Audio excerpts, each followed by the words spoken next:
Hello, everybody. I hope you've had an awesome weekend so far. Thank you for scrolling to our page this evening to join OAFP's first bite-sized learning session. We know we're all craving time to connect, and while it may not be in person, we hope these quick best practice sharing sessions will provide an opportunity for you all to learn from each other and share what's been going on. To start us off, we have Dr. Ryan Kauffman, AAFP alternate delegate on the OAFP Board of Directors and a family physician in Bellefontaine, Ohio. He's going to share some of his practice changes that he made at the beginning of this pandemic, and then how he took those changes and turned it into ABFM Family Medicine Certification Activity Credit. So without further ado, I'll turn it over to Dr. Kauffman.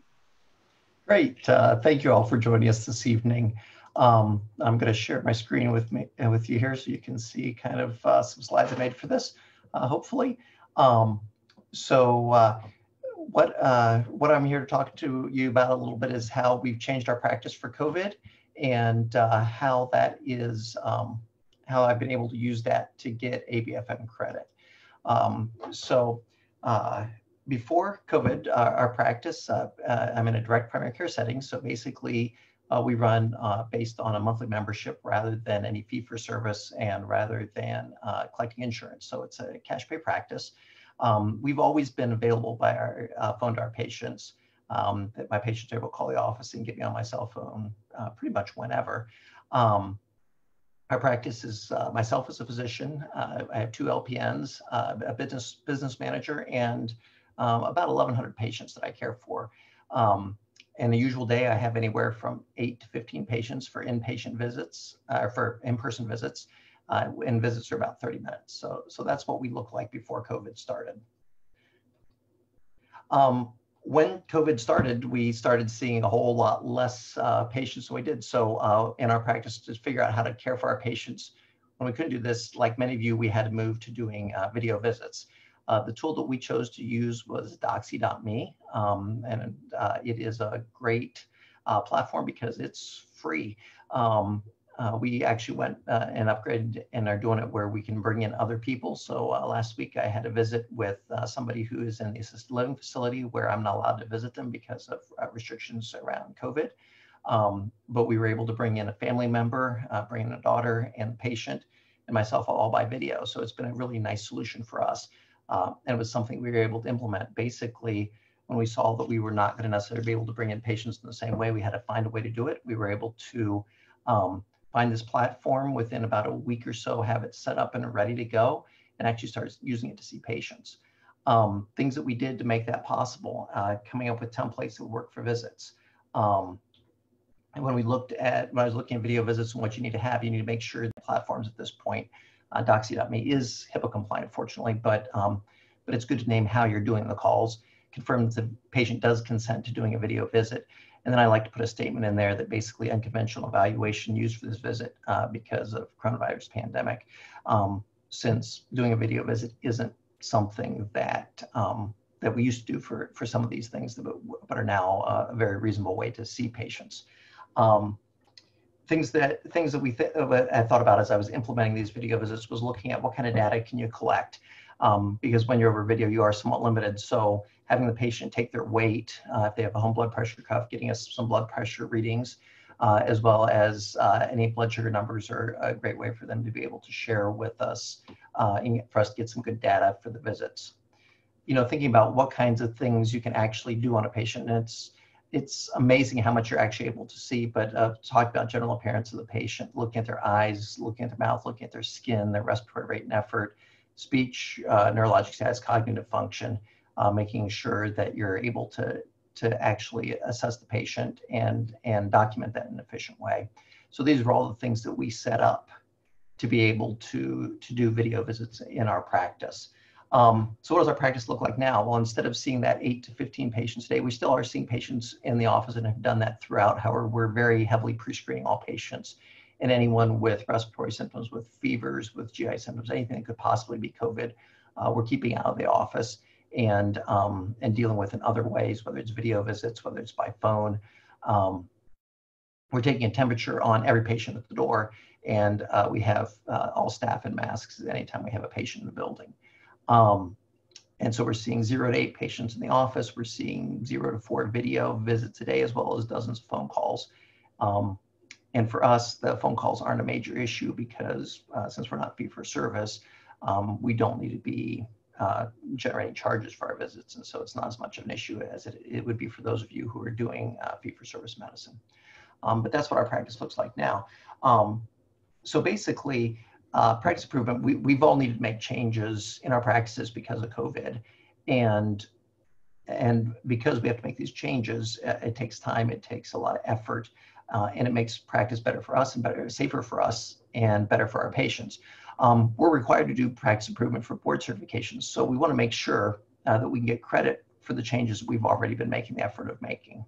And so the ABFM's created a really cool tool that I want to show you this evening that I use to get my performance improvement credits for my maintenance of certification. And it's a great way to do it, and I hope you'll consider doing it to get that credit that you have earned to keep up your certification. So I want to just kind of talk through a little bit of what we did. So just kind of a review, that performance improvement, that what we used to call part 4, that performance and practice. You need to do 1 or 2 projects every 3 years. These things are worth 20 ABFM points. Some of the projects do have CME credit. However, if you do one of these independent pathway projects, there's not CME credit with it, but you do get the maintenance of certification credit. And so what I'm going to show you today is called the COVID-19 Self-Directed Practice Improvement. You get ABFM credit for the changes you make, and it's going to take you less than an hour to do. And so that's what I want to show you here. So we'll go here over to the website, which is www.theabfm.org. And when you pull it up, it looks like this. And hopefully this all looks familiar to all of you, but you're going to click on that button there that says Physician Login in the upper right-hand corner. And then you put in your username and your password. And then it'll bring you to your portfolio page here. And then once you click on your portfolio page, you want to click on the Activities button there in the upper part of the screen. And after you clicked on that, click on right below that, the Practice Improvement Activities. That'll bring you to this page. And as you can see on this page, this is where it has that selector to help you find activities that apply to you, which is a great tool. But since we know what we're looking for today, we're going to click on that button right there that says View All PI Activities. Then I'll bring this up here and then just search for COVID. And when you search for COVID, it will bring up the COVID-19 Self-Directed Clinical Pilot. And this is what you want to click on. And if you click on just over to the right there, you can see that View button. And you click on that View button, and it will bring you in here to the COVID-19 Self-Directed Pilot. And it's super easy. Basically, what you need to do is just work your way through the form, and you fill out each of the things. So as you can see there at the top, it already has the title there for you. You need to put your practice name, and you just start typing it in. If somebody's from your practice has already entered something, it'll be there. If not, you just need to click on the Add Practice to list there and add it there. Your name, your email address, and your ABFM ID will already be there. And then you choose when your project started and when it ended. And you can start this form before you complete your project. However, you cannot submit your project until it's been completed.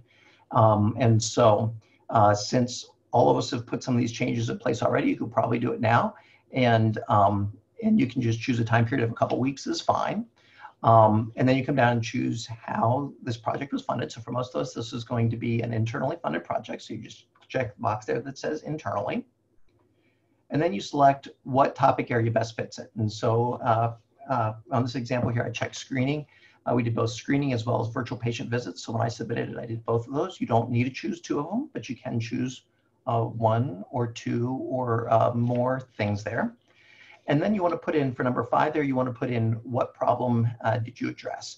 And so for us, it was being able to provide video visits for patients. And it was also being able to screen patients prior to coming into the office. And then you come down and say, what did the project aim to accomplish? And here's where you set your quantifiable goals. And so our goal was to have 100% of our patients screened prior to coming to the office, and being able to offer all patients a video visit within 24 hours of request them. So those were what our goals were. And then here in this next stage, in number 7, you're able to go through and give a measure name, the goal, and then the number of records used for the activity. the baseline. So you can say, so for example, in the screening, our goal was 100% screening. So we went through and reviewed all those charts, and we had screened for all of them. So we were able to put that down. So our baseline was 0 because we weren't doing screening prior to this. And our follow-up data was 100%. And then we chose to do a second one, but you wouldn't need to. And then in box 8 there, you'll describe what our changes were: phone call to all patients on the day before, reviewing any symptoms they'd had, and anybody who had symptoms I then spoke to on the phone. And we decided whether or not they were safe to come in for a visit or whether we could deal with it in another way. And so that was the intervention we made for that. And for the video visits, it was developing a platform and having templates to help drive those visits so that we could effectively do video visits. So those were our interventions. And then the last part of it is you need to basically certify that you were involved in the project. And you don't need to do all parts of this project. This is something where you need to just do certain parts of it. You can have staff help you on some of the data collection and on some of the rest of the project, but you go through on each of these parts and mark which parts you participated in and certify that you were involved in the project. And then you go ahead and hit that submit button down there. And that's all it takes. Once you do that, you'll get an email confirming you submitted it. And in about 2 days, you get confirmation that you've gotten the credit. And that's how quick it is. I think it took me to actually submit this about 20 minutes to put all the data in and get it done. So it's really quite a easy way to get credit for something you're already doing, and brings a lot of value to the work you're already putting in and helps you out with something you need anyway. I have one more slide here that just has a couple other resources, and then we'll move to questions, but a couple of resources here. COVID resources, the OAFP COVID page is fabulous, as well as the AFP COVID page you see there. And then also for maintenance certification things, if you're interested, because we won't be doing our in-person KSA this fall, we are having 2 virtual KSAs in October on hypertension and in November on care of children. So if you are needing maintenance certification in an easy, fun way, that's a great format to do it. You can find out about that more on the OAFP website. So with that, I will, what questions do we have? Hi, everyone. Great job, Dr. Kauffman. Thank you so much for sharing. I think, unfortunately, we have been on and off Facebook Live, so forgive us for our first attempt at this. We are recording this session, so we'll share it on our pages, but I think we should be back on live now. So if anybody has questions or just questions for Dr. Kauffman on his change that he made or anything with ABFM, we'll give it a couple minutes here now that we're back on live to do that. I have a couple that I can just start with. In regards to the change that you made, if you could go back to the first few days of that transition, do you think there's anything that you would do differently?